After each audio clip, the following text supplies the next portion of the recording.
السلام عليكم ورحمة الله وبركاته. إن الحمد لله نحمده ونستعينه ونستغفره ونعوذ بالله من شرور أنفسنا ومن سيئات أعمالنا. من يهده الله فلا مضل له ومن يضلله فلا هادي له. وأشهد أن لا إله إلا الله وحده لا شريك له. وأشهد أن محمدا عبده ورسوله. أما بعد، فإن خير الحديث كتاب الله، وخير الهدي هدي محمد صلى الله عليه وسلم. وشر الأمور محدثاتها، وكل محدثة بدعة، وكل بدعة ضلالة، وكل ضلالة في النار. أعوذ بالله من الشيطان الرجيم. بسم الله الرحمن الرحيم. يا أيها الذين آمنوا اتقوا الله حق تقاته ولا تموتن إلا وأنتم مسلمون. إلى آخر الآية. وقال النبي صلى الله عليه وسلم في حديثه عن ابن عباس رضي الله تعالى عنه قال: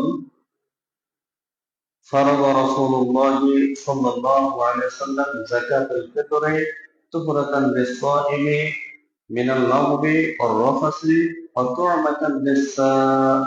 وطعمة للمساكين. من أداها قبل الصلاة فهي زكاة مقبولة، ومن أداها بعد الصلاة فهي صدقة للصدقات. رواه أبو داود. الحمد لله.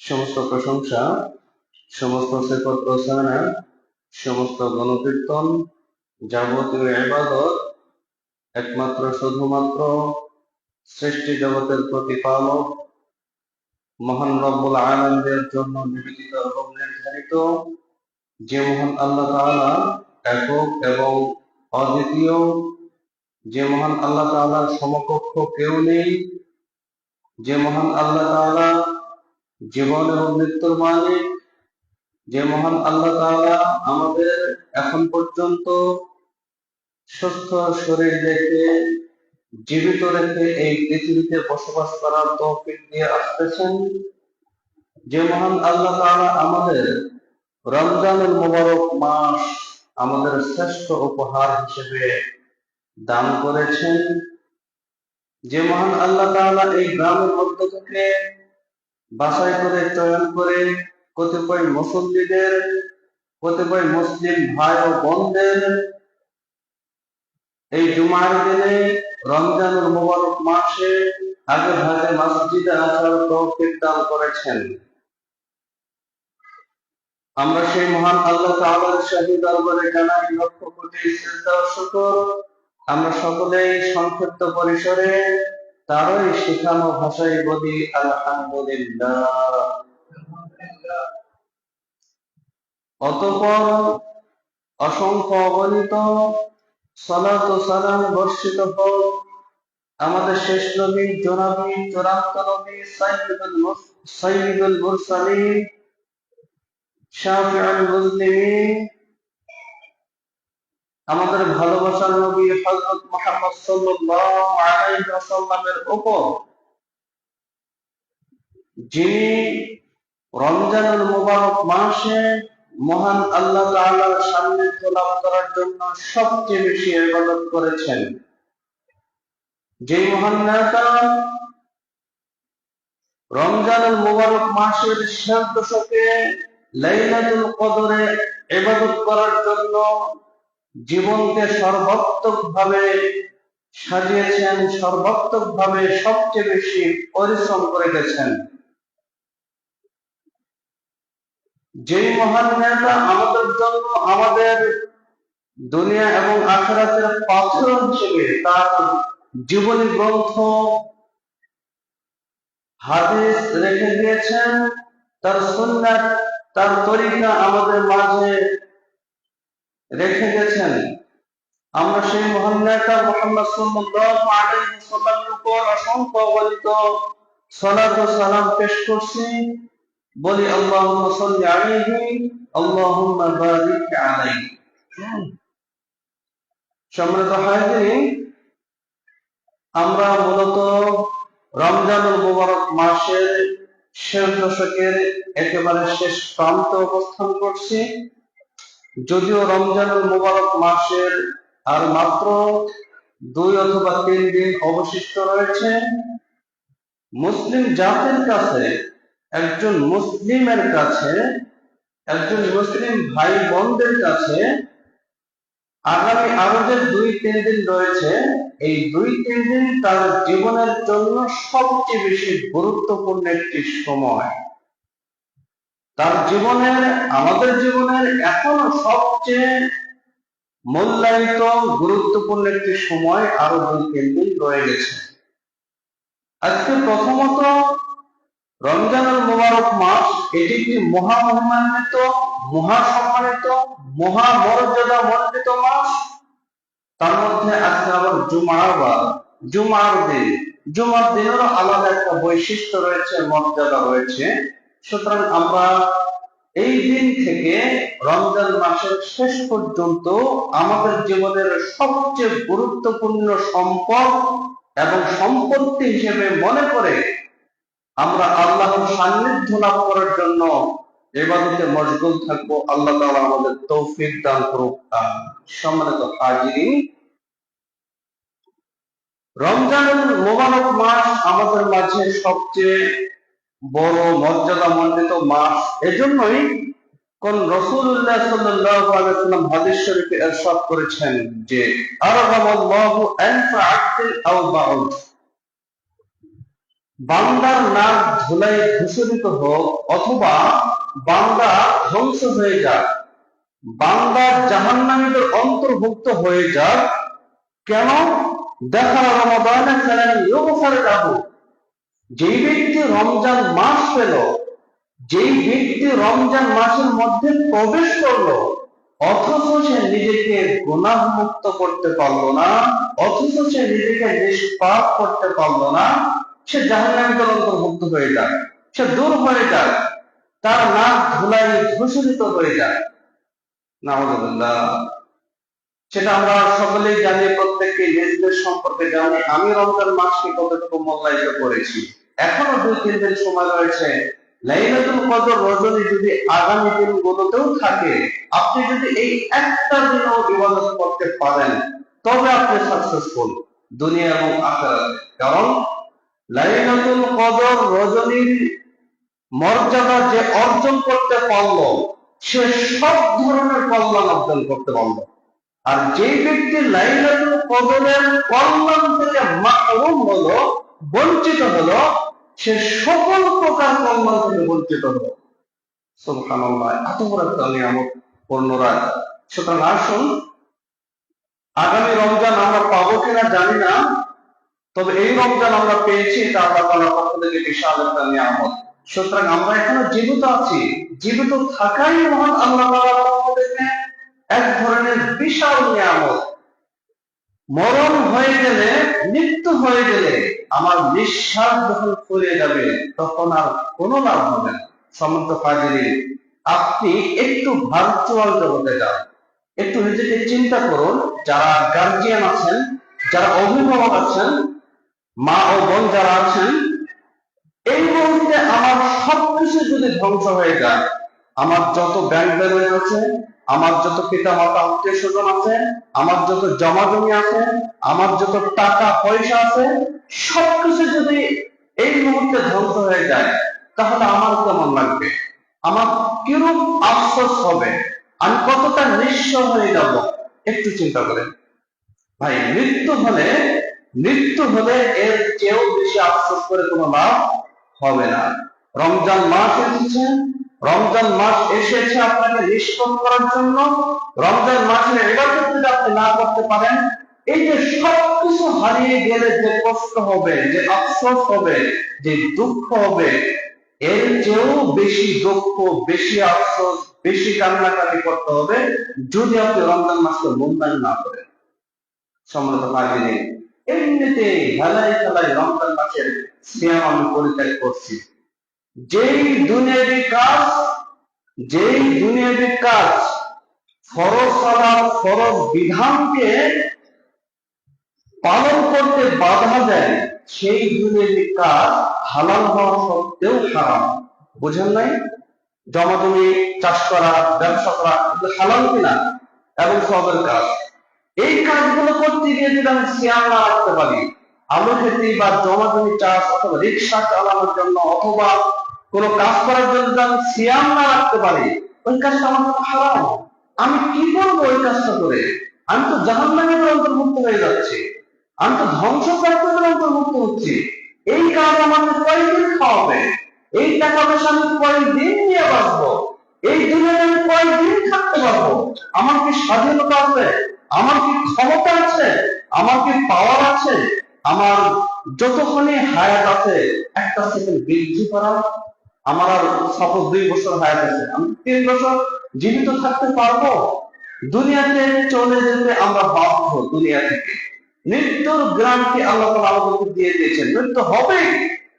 সুতরাং মৃত্যুর আগে আমাদের প্রস্তুতি নিতে হবে। সম্মানিত ভাই, এখনো জীবিত আছেন, আমি বারবার বলে থাকি, জীবিত থাকা মানে আল্লাহ তাআলার পক্ষ থেকে আপনার জন্য অফার, ছাড়, সুযোগ, চান্স। এই সুযোগ এবং চান্স যদি আপনি সুষম ব্যবহার না করতে পারেন, তাহলে আপনি জাহান্নামের অন্তর্ভুক্ত। এখনো কোরআন ও হাদিস ফলো করতে হবে। সম্মানিত হাজিরিন, জীবিত আছি মানে কোরআন ও হাদিস ফলো করার সুযোগ রয়েছে। সম্মানিত হাজিরিন, আমি মূলত আপনাদের সম্মুখে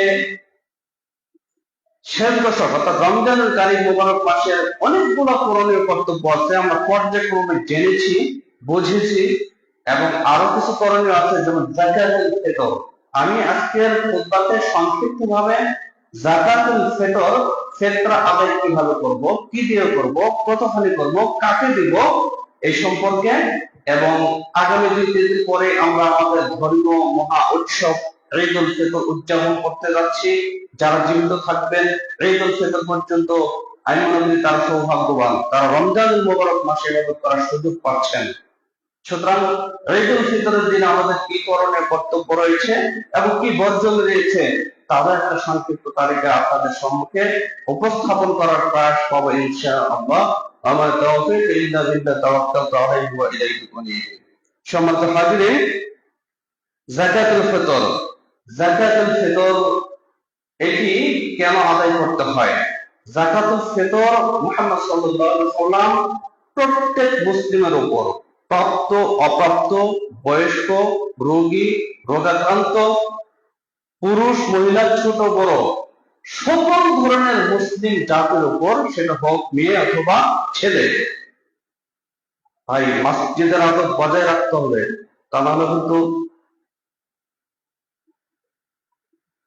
এটা তোমার বাড়ি না, এটা তোমার খেলার ঘর নয়।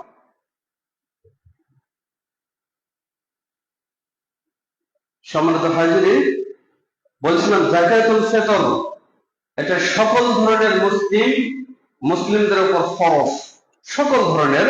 এ সম্পর্কে হাদিস এসেছে, আবু দাউদ এসেছে, আবু দাউদ 1609 নম্বর হাদিস, আবু দাউদ 1609 নম্বর হাদিস আমরা পেয়ে যাব। এই আব্বাস থেকে বর্ণিত, তিনি বলছেন রাসূলুল্লাহ সাল্লাল্লাহু আলাইহি ওয়াসাল্লাম যাকাতুল ফিতর প্রত্যেকের উপর ফরজ করে দিয়েছেন। তুহরাতান লিসাইম, এটা সাইমকে পবিত্র করে। যাকাতুল ব্যক্তি, যাকাতুল ফিতর সাইম পালনকারী ব্যক্তি, রোজাদার ব্যক্তিকে পবিত্র করে। রোজা থাকা অবস্থায়, সিয়াম থাকা অবস্থায় আমাদের মুখ থেকে কোনো অশ্লীল ভাষা চলে আসতে পারে, আমাদের কোনো ভুল ভ্রান্তি থাকতে পারে। এই যে ভুল ভ্রান্তি, অশ্লীল ভাষা প্রয়োগ অথবা অন্য কোনো জেনে না জেনে ভুল করেছি, সেগুলোর কাফারা স্বরূপ যাকাতুল ফিতর প্রত্যেকের উপর আল্লাহ রাসূল সাল্লাল্লাহু আলাইহি ওয়াসাল্লাম ফরজ করে দিয়েছেন। মিনাল লাগবি, কোনো অশোভনীয় কথা বলতে পারে আমি, অশ্লীল কথা বলতে পারি, ওয়াল রাফাতি, কোনো ঝগড়া ফাসাদ হতে পারে, এই জন্য যাকাতুল ফিতর আল্লাহ রাসূল সাল্লাল্লাহু আলাইহি ওয়াসাল্লাম ফরজ করে দিয়েছেন। এটা কাকে বলতো? আমাদের মাসাকিন, এটা মাসাকিন, মিসকিন যারা, গরীব যারা। যাকাতুল ফিতর শুধুমাত্র গরীব এবং মিসকিনরা প্রাপ্য, এদেরকে দিতে হবে, এদেরকে এরাই প্রাপ্য, গরীব এবং মিসকিন। অন্য কোথাও এই যাকাতুল ফিতর আদায় করলে সেটা হবে না। মান আদাহা ক্বাবলা সালাত, যে ব্যক্তি যাকাতুল ফিতর ঈদের সালাতের পূর্বে আদায় করবে, ফাহিয়া যাকাতুন মাকবুলাতুন, সেটা যাকাতুল ফিতর হিসেবে মহান আল্লাহ তাআলার নিকটে গ্রহণযোগ্য হবে। যেই ব্যক্তি যাকাতুল ফিতর ঈদের সালাতের পূর্বে, ঈদুল ফিতরের সালাতের পূর্বেই আদায় করবে, সেটা আল্লাহ তাআলার নিকটে যাকাতুল ফিতর হিসেবে গ্রহণযোগ্য। ওমান আদাহা বা'দা সালাত, আর যে ব্যক্তি যাকাতুল ফিতর ঈদুল ফিতরের নামাজের পরে আদায় করবে, ফাহিয়া সাদাকাতুল লিল সাদাকা, তাহলে সেটা সাধারণ দান হিসেবে গ্রহণ করা হবে। সেটা যাকাতুল ফিতর আদায় হবে না, কিন্তু সাধারণ দান হিসেবে গ্রহণ করা হবে। কিন্তু যাকাতুল ফিতর আপনি আদায় না করার জন্য কবিরা গুনাহগার হবে, বড় পাপ হবে আপনার। সুতরাং যাকাতুল ফিতর ঈদের সালাত আদায়ের পূর্বেই আপনাকে আদায় করতেই হবে। এই ক্ষেত্রে হুকুম, এই ক্ষেত্রে হুকুম হলো ফরজ। এই যাকাতুল ফিতর আদায় করা হুকুম হলো ফরজ। এই সম্পর্কে হাদিস আছে বুখারী 1504 নম্বর হাদিস, বুখারী 1504 নম্বর হাদিস। এখানে ইবনে ওমর থেকে বর্ণিত, তিনি বলেছেন রাসূলুল্লাহ সাল্লাল্লাহু আলাইহি ওয়াসাল্লাম যাকাতুল ফিতর ফরজ করেছেন সাআম মিন তামার, সাআম মিন তামার আর সাআম মিন শাঈর, খেজুর, জব, কিশমিশ, পনির থেকে এক সা পরিমাণ, যাকাতুল ফিতর এটা আদায় করা ফরজ। এক সা এখন কতটুকু? এক সা কতটুকু? এক সা পরিমাণ আমাদের সমাজে মতভেদ আছে। কেউ বলছেন 2.5 কেজি, কেউ বলছেন 2 কেজি 40 গ্রাম, কেউ বলছেন 3 কেজি, আবার কেউ বলছেন 3.5 কেজি। কোনটা নেবেন আপনি? এখন যাকাতুল ফিতর যেটা মতভেদহীন সিদ্ধান্ত, সেটা হলো এক সা সমান 4 মুদ। এক সা সমান 4 মুদ। মুদ হলো এক আঞ্জলিকে বলা হয়, 2 হাত একত্রিত করে এটাকে আঞ্জলি বলা হয়, অঞ্জলি বা আঞ্জলি। এরকম 4 বার দিলে যেই পরিমাণ খাদ্য হয় সেটা হলো এক সা, অর্থাৎ 4 মুদ, 4 অঞ্জলি চাউলকে গমকে এক সা পরিমাণ বলা হয়। এটা মিডিয়াম পর্যায়ের একজন ব্যক্তির হাত থেকে দিলেই হবে।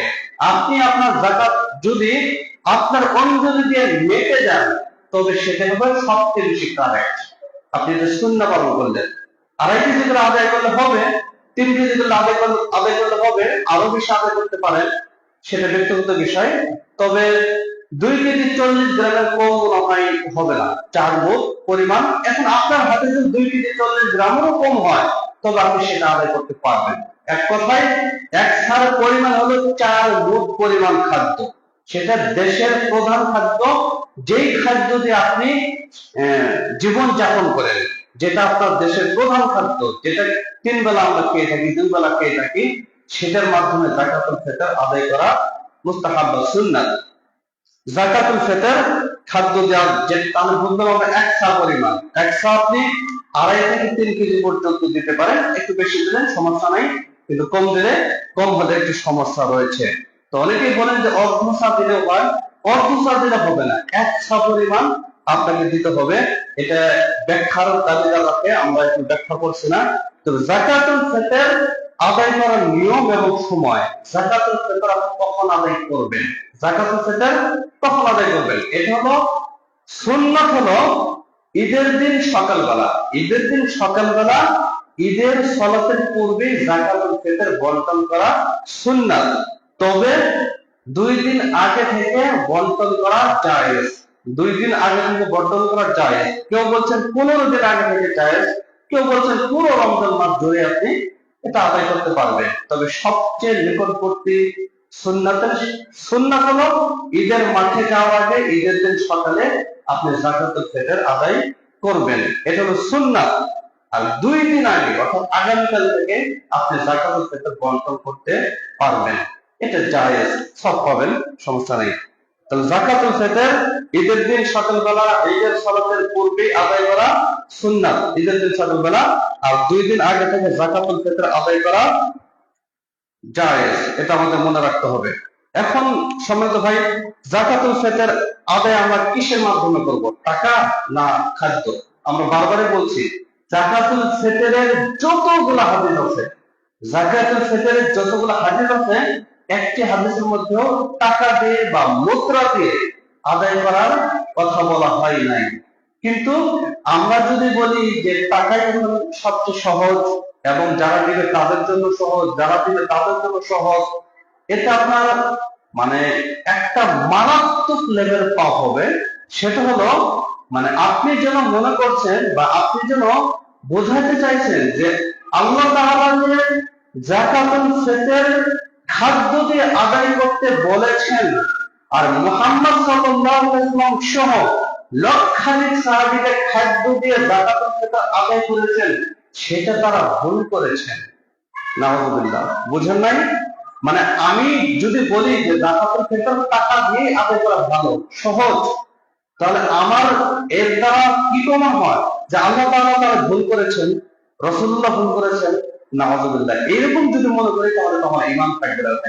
সুতরাং যাকাতুল ফিতর আপনি টাকা দিয়ে নয়, খাদ্য দিয়ে আদায় করবেন। দেখুন, বুখারী মুসলিম শরীফে হাদিস উল্লেখিত হয়েছে, বুখারীতে এসেছে, বুখারী 1506 এবং মুসলিম শরীফে হাদিস উল্লেখিত হয়েছে 2173 নম্বর হাদিস। সাঈদ আল-খুদরি থেকে, আবু সাঈদ খুদরি থেকে বর্ণিত, তিনি বলছেন যে কুননা নুখরিজু যাকাতুল ফিতর, আমরা যাকাতুল ফিতর আদায় করতাম সোয়ার মিন তাআম, খাদ্য থেকে যাকাতুল ফিতর আদায় করতাম 1 ছা পরিমাণ, আর সোয়ার মিন শাঈর অথবা জব থেকে, জব 1 ছা পরিমাণ জব যাকাতুল ফিতর আদায় করতাম, আর সোয়ার মিন তামার খেজুর থেকে 1 ছা পরিমাণ যাকাতুল ফিতর আদায় করতাম, আর সোয়ার মিন আতিকিল পনির থেকে, পনির একটা খাদ্য, এই পনির থেকে আমরা যাকাতুল ফিতর আদায় করতাম, আর সোয়ার মিন দাবিব অথবা কিশমিশ দিয়েও যাকাত আপনি দিতে পারবেন। এক কথায় আরো অনেক দলিল আছে, আমি শুধু একটা দলিল উল্লেখ করলাম। এই হাদিসটি বুখারীতে পেয়ে যাবেন 1506 নম্বর হাদিস, এবং মুসলিম শরীফে উল্লেখিত হয়েছে 2173 নম্বর হাদিস। সুতরাং আমরা যাকাতুল ফিতর আমাকে আদায় করতে হবে কিসের মাধ্যমে? খাদ্য দ্রব্যের মাধ্যমে 2.5 কেজি থেকে 3 কেজি পরিমাণ, মাথা পিছু জনপ্রতি 2.5 কেজি থেকে 3 কেজি পরিমাণ আমরা যাকাতুল ফিতর আদায় করব। টাকা দিয়ে ইসলামিক ফাউন্ডেশন আমাদের নির্ধারণ করে দেয়, আসলে এটা তাদের ভুল ফতোয়া। ইসলামিক ফাউন্ডেশন আগামী বিগত 30 বছর যাবত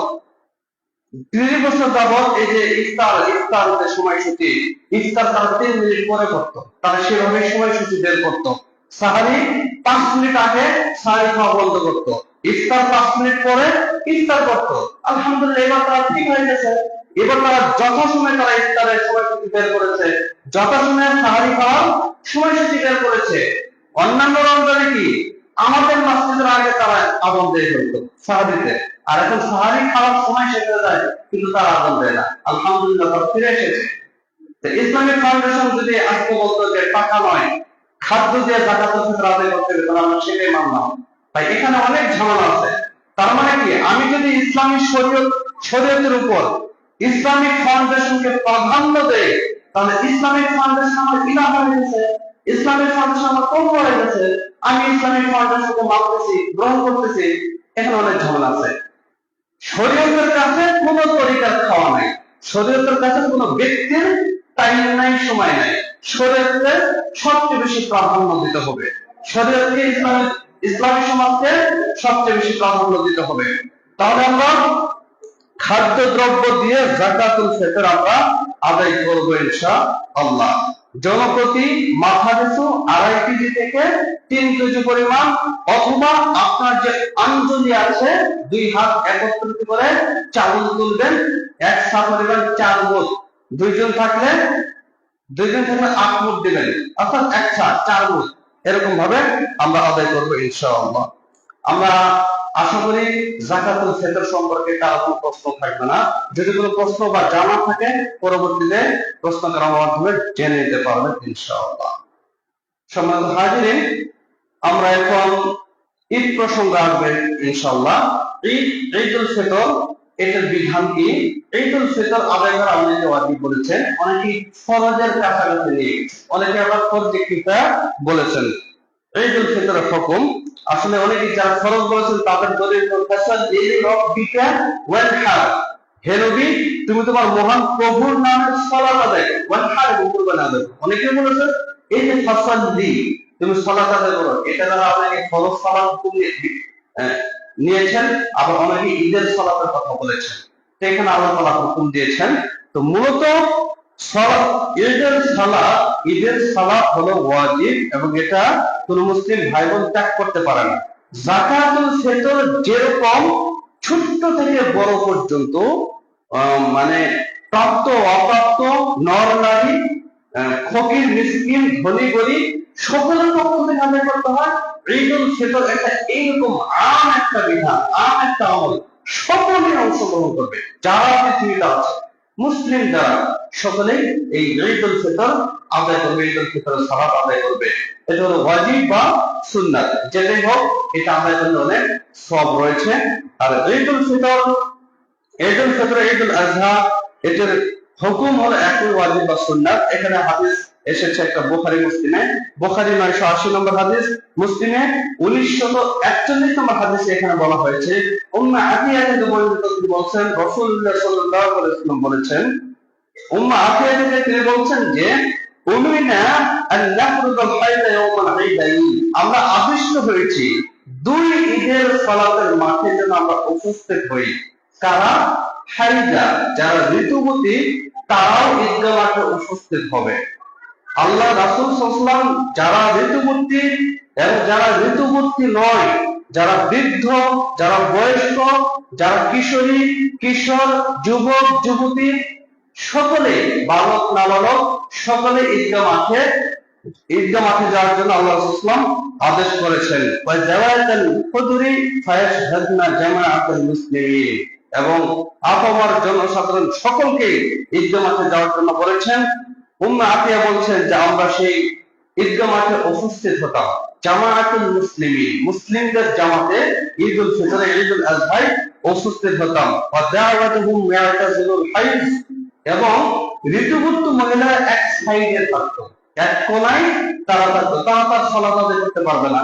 ঋতুবতী যারা হাইজ হয়েছে তারা তার সালাত আদায় করতে পারবে না, তারা এক সাইডে এক জায়গায় বসে থাকতো, কিন্তু তারা দোয়ায় অংশগ্রহণ করত।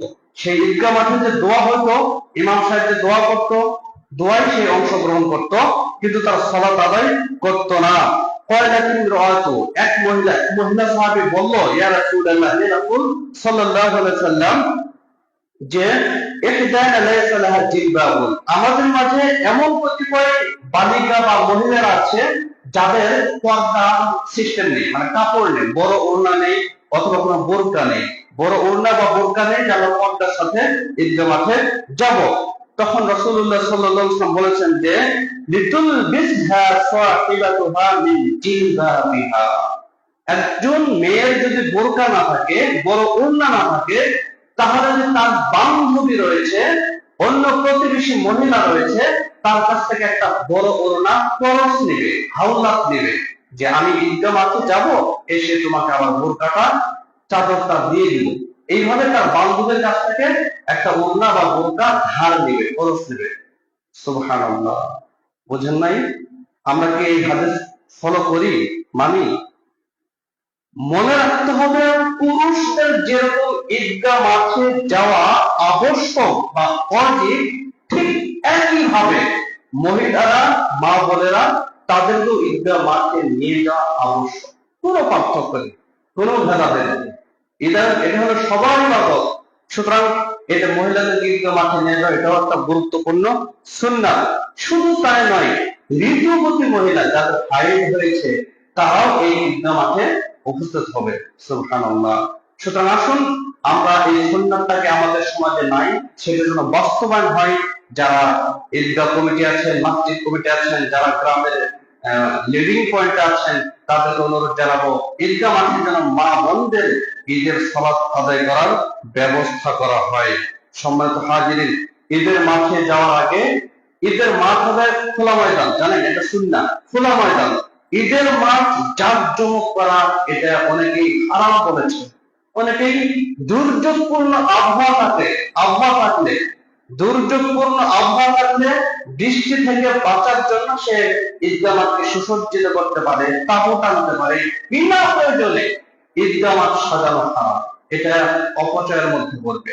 ঈদগাহ মাঠের খোলা ময়দানে আলু চাষ যেরকম খোলা ময়দানে করেন, মাঠে করেন, ধান পাট জাতীয় খোলা ময়দান হয়, ঠিক একেবারে ঈদের জামাত হবে খোলা ময়দানে, খোলা মাঠে। সুতরাং এটা একটা গুরুত্বপূর্ণ সুন্নাত আমাদের খেয়াল রাখতে হবে। তাহলে ঈদের দিন ঈদের সালাতের আগে গোসল করা মুস্তাহাব, আপনি গোসল করবেন এবং সুগন্ধি ব্যবহার করবেন, সুগন্ধি নতুন পোশাক পরবেন। এগুলো হলো ঈদের দিনের সুন্নাত বা মুস্তাহাব। ঈদুল ফিতরে ঈদের দিন আপনি নতুন পোশাক পরবেন, গোসল করবেন, সুগন্ধি ব্যবহার করবেন এবং ঈদুল ফিতরের ঈদগাহ মাঠে যাওয়ার আগে খেজুর সংখ্যক খেজুর খেয়ে যাওয়ার সুন্নাত। 3, 5, 7, 9, 13 এইভাবে আপনি খেজুর খেয়ে যাবেন। মানে ঈদুল ফিতর মানে কি? ইফতার, বুঝেন না? সারাদিন রোজা শেষে ইফতার করি, মানে রোজা ভেঙে ফেলি। ঈদুল ফিতরের মাধ্যমে আমরা তামাম বিশ্ববাসীকে জানিয়ে দিই আমরা 1 মাস সিয়াম সাধনা করলাম, আমরা আর রোজা, আমাদের উপর আর রোজা ফরজ নেই, আমরা রোজা ভেঙে ফেললাম। এটা বিশ্বব্যাপী জানিয়ে দেয়, এগুলো শাহের, এটা বিশ্ব মুসলিমের চিহ্ন। এবং এই ঈদুল ফিতরের একটা অন্যতম শিক্ষা, ঈদুল ফিতরে মানে রোজার দিনে, রোজার মাস আমি যেভাবে ইবাদত করেছি, রোজার মাস শেষ হলো আমি সেইভাবে ইবাদত করব। কিছু কিছু মুসলিম ভাইদের দেখা যায় রোজা শেষ আমার মসজিদ শেষ, রোজা শেষ আমার নামাজ শেষ, রোজা শেষ আমার সবকিছু শেষ, মানে আমি আগে যেরকম ছিলাম ওই রকম। ভাই এটাই রোজার মাসে আপনার ইবাদত কবুল হয় নাই, রোজার মাসে কবুল হয় না আপনার ইবাদত। রোজার মাসে যদি আপনার ইবাদত কবুল হয় তাহলে আপনি তো নামাজ ছাড়া থাকতে পারবেন না, আপনি তো সিয়াম ছাড়া থাকতে পারবেন না, আপনি পরিবর্তন হবেন, সুন্নাহর পথে চলবেন, আল্লাহর পথে চলবেন। নিজেকে যদি পরিবর্তন না করতে পারেন রমজানুল মাসের মাধ্যমে, বুঝতে হবে আমার ইবাদত কবুল হয় নাই। সম্মানিত হাজিরিন, এবং ঈদুল ফিতরে যেই রাস্তা দিয়ে যাবেন ঈদগাহ মাঠে, বিপরীত রাস্তা দিয়ে আসা সুন্নাত। এক রাস্তা দিয়ে যাওয়া, অন্য রাস্তায় আসা, এটা হলো সুন্নাত। এগুলো আমাদের মনে রাখতে হবে। এবং ঈদের দিনের অন্যতম একটা সুন্নাত হলো তাকবীর পাঠ করা। তাকবীর, আল্লাহ তাআলা সূরা বাকারার মধ্যে বলেছেন ওয়ালিতুকমিলুল ইদ্দাতা ওয়ালিতুকাব্বিরুল্লাহা আলা মা হাদাকুম ওয়া লাআল্লাকুম তাশকুরুন। আল্লাহ তাআলা তার নিয়ামত পরিপূর্ণ করে দিয়েছেন, সুতরাং তার প্রশংসা করা উচিত। তাকবীরটা হবে আল্লাহু আকবার, আল্লাহু আকবার, লা ইলাহা ইল্লাল্লাহু, আল্লাহু আকবার, আল্লাহু আকবার, ওয়ালিল্লাহিল হামদ। ঈদুল ফিতরের তাকবীর শুরু হবে শাওয়ালের চাঁদ দেখার সাথে সাথে, শাওয়াল মাসের চাঁদ দেখার সাথে সাথে তাকবীর শুরু হবে উচ্চ কণ্ঠে। এটা পড়া সুন্নাত, সমস্বরে পড়া সুন্নাত। এবং ইমাম যখন খুতবা শুরু করবে, অর্থাৎ সালাম শুরু হওয়ার আগ পর্যন্ত প্রত্যেকেই ব্যক্তিগতভাবে নিজ নিজ জায়গা থেকে এই তাকবীর উচ্চস্বরে পড়া সুন্নাত। সবাই পড়বে, সকলেই যেখানে থাকেন, ঘরে বাইরে, মাঠে ঘাটে, বাজারে, বন্দরে, সব জায়গায় যেখানে থাকেন আপনি তাকবীর পাঠ করবেন এবং সেটা জোরে পড়বেন আর কি। সম্মানিত হাজিরিন, এবং ঈদুল সালাতের আরেকটি গুরুত্বপূর্ণ সুন্নাত রয়েছে। এটা কোন সময় আপনি আদায় করবেন? ঈদুল ফিতর, মানে হাদিসে যেটা উল্লেখিত হয়েছে, ঈদুল ফিতর যখন সূর্য 2 বর্ষা পরিমাণ উপরে উঠতো, অর্থাৎ কি বলবো 6 বা 7 হাত উপরে উঠতো, অর্থাৎ 40 থেকে 30 মিনিট পর, 30 থেকে 45 মিনিট পর আদায় করা, এটি হলো ঈদুল ফিতর। আর ঈদুল আযহা আরো আগে, ঈদুল ফিতর আগে ঈদুল আযহা আরো আগে পড়া সুন্নাত। ঈদুল ফিতর একটু দেরিতে পড়া সুন্নাত এই জন্য, কারণ আমরা যেন যাকাতুল ফিতর আদায় করতে পারি সকালবেলা। এবং সেটি একত্রিত করার মতো মুস্তাহাব। আমরা সিঙ্গেল ভাবে দেই, ব্যক্তিগত ভাবে আদায় করি, এটা সামাজিক ভাবে একত্রিত করে গরিবদের একটা তালিকা করে সেই গরিবদের পাশে যাকাত থেকে পৌঁছে দেওয়া, এটা সুন্নাত এবং এটা মুস্তাহাব। এইভাবে আদায় করলেও সবচেয়ে ভালো হয়, কিন্তু আমরা সেভাবে আদায় করি না। ব্যক্তিগত ভাবে আদায় করলেও সেটা চলবে, সমস্যা নেই। তাহলে ঈদের সালাত এটা হবে হবে না, মানে আযান এবং ইকামত নেই। তবে হ্যাঁ, ঈদের সালাত আদায় করে বাড়িতে এসে 2 রাকাত নামাজ পড়া সুন্নাত, এটা আমার হাদিসে উল্লেখ হয়েছে। ঈদের সালাত আদায় শেষে বাড়িতে এসে 2 রাকাত নামাজ পড়া সুন্নাত, এটা আমাদের মনে রাখতে হবে। এবং ঈদের সালাতের গুরুত্বপূর্ণ একটা সুন্নাত, সেটা হলো ঈদের সালাতের প্রথম রাকাতের তাকবীর, অতিরিক্ত যে তাকবীর দেওয়া হয়। সালাতের মধ্যে তো তাকবীর আছে, আল্লাহু আকবার আছে, কিন্তু ঈদের সালাতে অতিরিক্ত তাকবীর আছে না, অতিরিক্ত তাকবীর। সেটা হলো প্রথম রাকাতে 7 তাকবীর, দ্বিতীয় রাকাতে 5 তাকবীর, 7 5 12 তাকবীর দেওয়া গুরুত্বপূর্ণ সুন্নাত। হাদিসটা আপনি আবু দাউদে পেয়ে যাবেন, 1149 নম্বর হাদিস। হাদিসটি আবু দাউদে 1149 নম্বর হাদিস। এখানে বলা হচ্ছে যে আন্না রাসূলুল্লাহ সাল্লাল্লাহু আলাইহি ওয়াসাল্লাম, নিশ্চয় মুহাম্মদ সাল্লাল্লাহু আলাইহি ওয়াসাল্লাম ইউকাব্বিরু, তিনি তাকবীর দিতেন ফিল ফিত্রি ওয়াল আযহা, ঈদুল ফিতরের সালাতে এবং ঈদুল আযহার সালাতে, ফি ফিল উলা, প্রথম রাকাতে 7 তাকবীরাতিন, 7 তাকবীর, ওয়া ফিল সানিয়া 5 তাকবীরাতিন, এবং দ্বিতীয় রাকাতে 5 তাকবীর, ওয়া ফিল সানিয়াতিন 5, দ্বিতীয় রাকাতে 5 তাকবীর দিতেন। এটা সুন্নাত। কিন্তু দুর্ভাগ্যবশত আমরা 3 তাকবীরের সালাত আদায় করি, 3-3-6 তাকবীরের সালাত আদায় করি, এটা ঠিক নয়। আমি জানি না তারা কোত্থেকে এই দলিলগুলো পেয়ে যায়। আমরা সরাসরি হাদিস উল্লেখ করেছি এখানে, সহিহ আবু দাউদ, হাদিসের মান হলো সহিহ, 1149 নম্বর হাদিস। আরো অনেক হাদিস আছে 7 5 12 তাকবীরের। সুতরাং 7 5 12 তাকবীর এটা দেওয়া হলো সুন্নাত, আমরা এটা আদায় করব। এবং সম্মানিত হাজিরিন, ঈদের সালাতের খুতবা ঈদের নামাজের পরে দেওয়া সুন্নাত, কিন্তু দুর্ভাগ্যবশত আমরা ঈদের সালাতের খুতবা ঈদের আগে দিই। ঈদের খুতবা কি আগেই শুরু করি, একজন ইমাম চেয়ারে বসে সে খুতবা দেওয়া শুরু করে। অথচ সুন্নাত কি তাকবীর পাঠ করা, প্রত্যেকটি সমস্যার তাকবীর পাঠ করবে, মাইকে শুধু তাকবীর পাঠ হবে, মাইকে স্পিকার শুধু তাকবীর পাঠ করবে, আল্লাহু আকবার আল্লাহু আকবার, লা ইলাহা ইল্লাল্লাহ আল্লাহু আকবার আল্লাহু আকবার ওয়া লিল্লাহিল হামদ, এটি পাঠ করতে হবে। এটি সুন্নাত। এখানে বয়ান, বক্তব্য, খুতবা দেওয়া যাবে না, এটা নাজায়েজ কাজ। এই নাজায়েজ কাজ থেকে আমাদের বিরত থাকতে হবে। ঈদের সালাতের তাকবীর দিতে হবে ঈদের নামাজের আগে, এবং খুতবাটা হবে ঈদের পরে। হাদিসটি সব গ্রন্থে আছে প্রায়, মুসলিম 1929 নম্বর হাদিস এবং 1937 নম্বর হাদিস, মুসলিম 1929 নম্বর হাদিস। ইবনে আব্বাস থেকে বর্ণিত, তিনি বলছেন যে শাহিদতু সালাতুল ফিত্র মা'আন নবী সাল্লাল্লাহু আলাইহি ওয়াসাল্লাম, আমি রাসূলুল্লাহ সাল্লাল্লাহু আলাইহি ওয়াসাল্লামের সাথে ঈদুল ফিতরের সালাত আদায় করেছি। ইবনে আব্বাস কি বলছে, আমি মুহাম্মদ সাল্লাল্লাহু আলাইহি ওয়াসাল্লামের সাথে ঈদুল ফিতর সালাত আদায় করেছি, ওয়া আবি বকর, আবু বকরের সাথে আমি ঈদুল ফিতর সালাত আদায় করেছি, ওয়া উমর ওয়া উসমান, উমর এবং উসমান রাদিয়াল্লাহু তাআলা আনহুমা, এদের সাথে আমি ঈদের সালাত আদায় করেছি। ফাকুল্লুহুম ইউসাল্লিহা ক্বাবলা খুতবা, তারা প্রত্যেককে ঈদের সালাতের পরে খুতবা দিয়েছে, কিন্তু আমি তাদের চেয়ে বড় হয়নি, আমার ঈদের খুতবা আগেই দিতে হবে। ঈদের খুতবা আগে দেওয়া হারাম এবং বিদআত, এটা বিদআত, ইসলামের নাজায়েজ কাজ। ঈদের খুতবাটা হবে ঈদের সালাতের পরে, এবং ঈদের দিন আমরা একে অপরে করব, কি বলবো, অভিনন্দন দেব, অভিনন্দন জানাবো, শুভেচ্ছা বিনিময় করবো। এটা সুন্নাত সাহাবীদের আমল দ্বারা প্রমাণিত। সেটা হলো মানে একে অপরকে দেখালে কি বলবো, আমরা একে অপরে দেখালে কি বলবো জানি না, জানতে হবে ভাই, না জান আমরা তো বারবার আলোচনা করি, কিন্তু আপনি মনে রাখেন নাই, মানে গুরুত্ব দেন নাই। ইসলামকে আপনি বৃদ্ধাঙ্গ বলে দেখান, এই জন্য আপনি এটা জানেন না। লাইলাতুল কদর রজনীর দোয়া আপনি পারেন না, কত ভাগ্য মুসলিম। সুবহানাল্লাহ, আল্লাহ রক্ষা করুন। ঈদের দিনের যে দোয়াটা বলা উচিত, সেটা তাকাব্বালাল্লাহু মিন্না ওয়া মিনকুম, তাকাব্বালাল্লাহু মিন্না ওয়া মিনকুম। দীর্ঘ 1 মাস সিয়াম সাধনা করেছি, রোজা রেখেছি, এবং আমরা যে ইবাদত করছি সেটা আল্লাহ তাআলা কবুল করুন। আমার পক্ষ থেকেও, তোমার সাথে দেখা যাচ্ছে, তোমার পক্ষ থেকে আল্লাহ তাআলা সেই আমলগুলো কবুল করুন। এটা হলো মুস্তাহাব। তাকাব্বালাল্লাহু মিন্না ওয়া মিনকুম সালিহুল আমাল।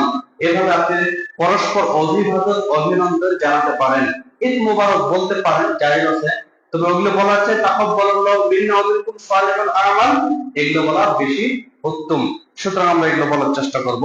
আর ঈদের দিন যে বর্জনীয় কাজ, ঈদের দিন একটা বিশাল মর্যাদাপূর্ণ মাহাত্ম্যপূর্ণ দিন এবং মুসলিম জাতির গৌরবের একটা দিন। সারা বিশ্বব্যাপী দেখে, সারা বিশ্বব্যাপী তাকবীর ধ্বনিতে মুখরিত হয়ে যায়। পুরো বিশ্ব, সারা পৃথিবী মুসলিম তাকবীর পাঠ করছে জোরে জোরে, আল্লাহু আকবার আল্লাহু আকবার। আল্লাহ তাআলা গর্ব করে দেখো, ইহুদি খ্রিস্টান শয়তান, তোমরা দেখো ইবলিস শয়তান যে আমার বান্দারা আমার ইবাদত করার জন্য মাঠে ময়দানে একত্রিত হয়েছে, তারা আমার মাহাত্ম্য প্রকাশ করছে, তারা আমার মর্যাদা প্রকাশ করছে। দেখো তোমরা, ইবলিস শয়তান তো হাওমাও করে যাবে, আমি একটা সিজদা না করার কারণে চিরস্থায়ী জাহান্নামে হয়ে গেলাম। আর এই বান্দারা ঈদের সালাত, নামাজ, সালাত, হজ এগুলো করে তারা জান্নাতে হয়ে গেল। সুবহানাল্লাহ। সুতরাং এটা আমাকে পালন করতে হবে, তাকবীর পাঠ করতে হবে, তাকবীর পাঠ করতে হবে। এই দিনে আমাকে গান বাজনা থেকে বিরত করতে হবে ভাই। এটা মানে কাফিরা গুনাহ, মানে বড় গুনাহ। বড় গুনাহ বুঝেন না, যেই গুনাহ জাহান্নামে নিয়ে যায়। আমরা ঈদের দিন কে মূল্যায়ন করি কিসের মাধ্যমে? গান বাজনার মাধ্যমে, ডেক সেটের মাধ্যমে, সাউন্ড সিস্টেম, হই হুল্লোড় এবং নাচ গানের মাধ্যমে। এটা হারাম ভাই, এটা কাবিরা গুনাহ। সাহাবীরা ঈদুল ফিতর উদযাপন করেছেন কি?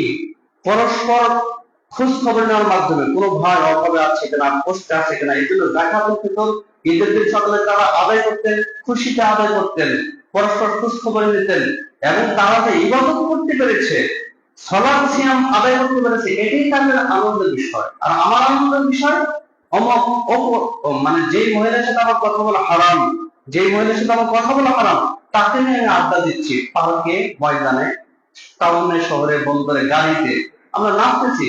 এই পটকা ফোটানো হারাম। এগুলো ইহুদি খ্রিস্টানদের কাজ। পটকা ফোটানো এবং মানুষকে কষ্ট দেওয়া, গান বাজনা করা, এগুলো কিন্তু হারাম হয়। এগুলো হারাম কাজ করা যাবে না। আর মেয়েরা তো একদম সেদিন মনে হয় জান্নাতে চলে গেছে।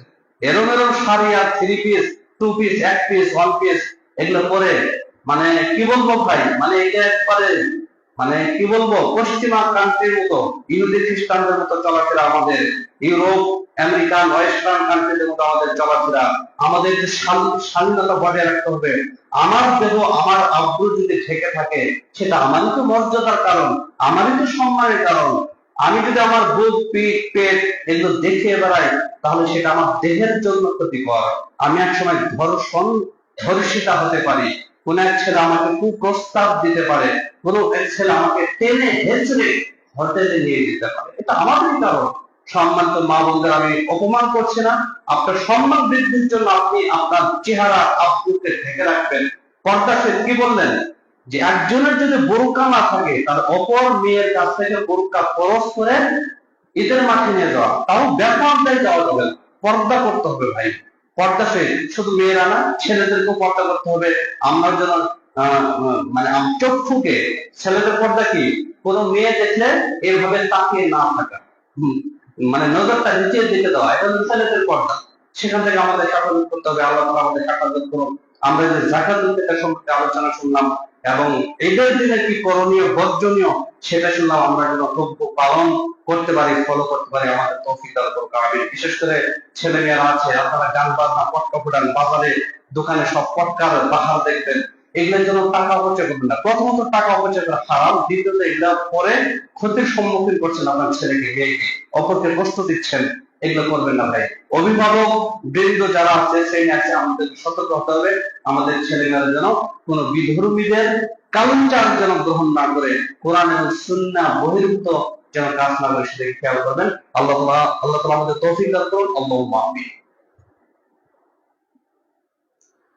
সম্মানিত উপস্থিতি, রমজান মাসের একটা শিক্ষা হলো ঐক্যবদ্ধ জীবন যাপন করা। আমি 2 মিনিটে শেষ করবো। ওয়া'তাসিমু বিহাবলিল্লাহি জামিআন ওয়া লা তাফাররাকু। তোমরা ঐক্যবদ্ধভাবে আল্লাহর রজ্জু ধারণ করো। আল্লাহর রজ্জু বলতে কোরআনুল কারীম, আল্লাহ রাসূলুল্লাহ কোরআনুল কারীম ঐক্যবদ্ধভাবে ধরতে বলা হয়েছে।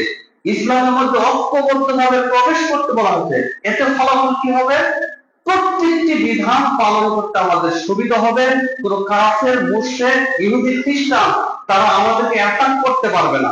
ঐক্যবদ্ধ থাকা মানে কি, আমাদের আলাদা একটা শক্তি আছে। একা থাকলে কি যে কেউ আমাকে হারাতে পারে। আমরা জানি 10-এর লাঠি 1-এর বোঝা, হারিয়ে যদি মানে হারিয়ে যদি নাহিলাস, 10 মিলে করি কাজ, হারিয়ে যেতে নাহিলাস। সুতরাং ঐক্যবদ্ধ থাকতে হবে। আমাদের যে কোনো বিধান পালন করার জন্য উদ্বুদ্ধ করতে হবে। আমাদের ঐক্যবদ্ধ হতে হবে আল্লাহর তাকওয়ার ভিত্তিতে, আল্লাহর ভীতির মাধ্যমে। এই ওয়া'তাসিমু বিহাবলিল্লাহি জামিআন ওয়া লা তাফাররাকুর পূর্বের আয়াতে আল্লাহ তাআলা তাকওয়ার আলোচনা করেছেন। সুতরাং কোরআন এবং হাদিসের ভিত্তিতে ঐক্য হতে হবে। কে নফল আযান করলো না করলো, কে মুনাজাত করলো না করলো, এইগুলো আমাদের মধ্যে মারামারি কাটাকাটি হয়। সাহাবীদের মধ্যে মতবিরোধ ছিল, কিন্তু ইসলাম নামে কোনো দল তৈরি করে না, ইসলামের নামে কোনো তরিকা তৈরি হয়নি। তারা এক জামায়াতে ছিল। তা আমাদেরকে কোরআন এবং হাদিসের ভিত্তিতে এক জামায়াতে থাকতে হবে। বিতর্ক থাকবে, মতভেদ থাকতে পারে, কিন্তু আমাদের আকীদা, ঈমান, বিশ্বাস, সালাত, সিয়াম, হজ, যাকাত আমরা এগুলোর ব্যাপারে ঐক্যবদ্ধ হতে হবে। আমাদের সামাজিক যে নিয়ম, সেগুলো যেমন গান বাজনা আমরা দূর করতে পারি ঐক্যবদ্ধ হবে। আমি সিঙ্গেল একা গান বাজনা দূর করতে পারবো না। যে কোনো অপরাধ দূর করার জন্য ঐক্যবদ্ধ শক্তি হলে সেটা সম্ভব, কিন্তু সেটা ব্যক্তিগতভাবে সেটা সম্ভব না। সুতরাং আসুন আমরা সকলে ঐক্যবদ্ধ থাকার চেষ্টা করব। আল্লাহ তাআলা আমাদের তৌফিক দান করুন। আল্লাহুম্মা আমিন। সম্মানিত হাজিরিন, আমরা তাহলে যে আলোচনা করলাম সার নির্দেশ আলোচনা আপনারা বুঝতে পেরেছেন। আমরা যেন আজকের আলোচনা জীবনে মানতে পারি, আল্লাহ তাআলা সেই তৌফিক দান করুন। আমিন। আমরা সকলে যেন রমজানুল মুবারক মাসের বিধিবিধান পালন করতে পারি। আল্লাহুম্মা আমিন। ঈদের দিনে করণীয় করণীয়গুলো যেন করতে পারি, আর বর্জনীয় আমলগুলো যেন আমরা বর্জন করতে পারি। আল্লাহ তাআলা আমাদের সেই তৌফিক দান করুন। আল্লাহুম্মা আমিন।